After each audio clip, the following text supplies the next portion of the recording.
Welcome. I'm Ann Hefner, Associate Professor of Communication. A critical step in preparing for a presentation or speech is to decide how you'll deliver information in a way that's clear and can easily be remembered. Now, before we look at how best to organize information, let's do a quick exercise. Look at this list for 10 seconds. Now, don't write anything down, just see how many you can remember.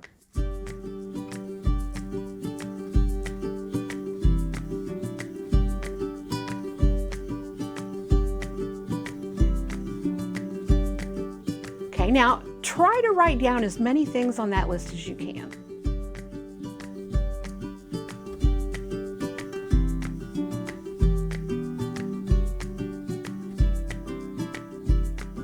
Now, let's take a second list of items and let's look at that for 10 seconds. Again, don't write anything down, just see how many you can remember.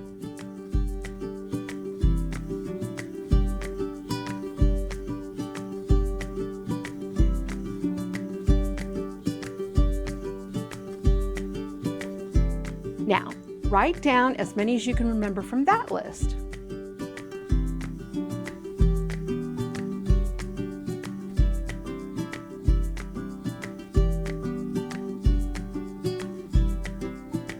Now, compare the lists. Did you remember more items from the first list or the second? Most people find it easier to remember more items from the second list. Why? Because the second list is categorized. Our brains are wired to make connections in categories. We remember the categories, and that reminds us of the individual items. Your audiences will be the same way. So be sure to keep this in mind when determining how to organize the content of a speech. Decide the categories you'll discuss, and then divide them into sections. We refer to these as main ideas in writing.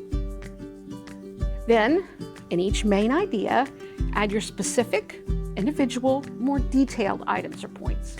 Just like recalling items on these lists, your audiences are much more likely to remember the points in your presentation if you categorize them. One of the most dreaded activities in speech writing, or writing in general, is creating an outline. I absolutely hated doing outlines as a student. I would write my speech, then because my professor required an outline, I'd try to figure out which part went where and what number or letter it would get. It seemed like a huge waste of time, absolutely pointless. However, that was because I was working backwards. I've since found out that outlines are fantastic for helping to write speeches or anything that's more than a paragraph or two. Outlining can actually save you time and effort in your writing if you work this way. You want to think of your topic as a chocolate chip cookie. Okay, now that cookie's too big to eat all in one bite, so let's break it down into sections. First, when you break a cookie, just like a topic, you can break it into 2, 3, or more pieces. But logically, you can never break it and still just have one piece. Start by breaking the cookie or your topic into its logical categories.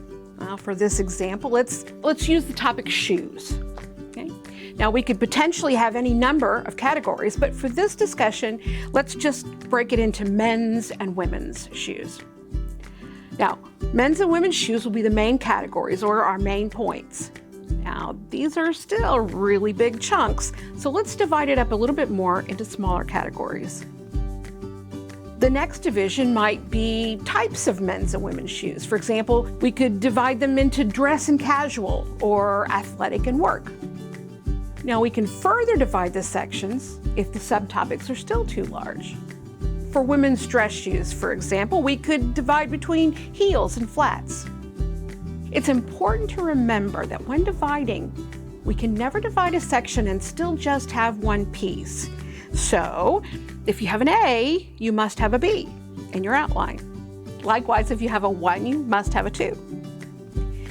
So, to review, remember that in preparing for a presentation, it's important to spend time early in the process deciding how you'll organize the information. And while writing outlines may seem like a burden, they're actually a great tool for breaking down and organizing information in ways that will help you be a highly effective speaker and presenter. To learn more, look for our other videos on effective communication.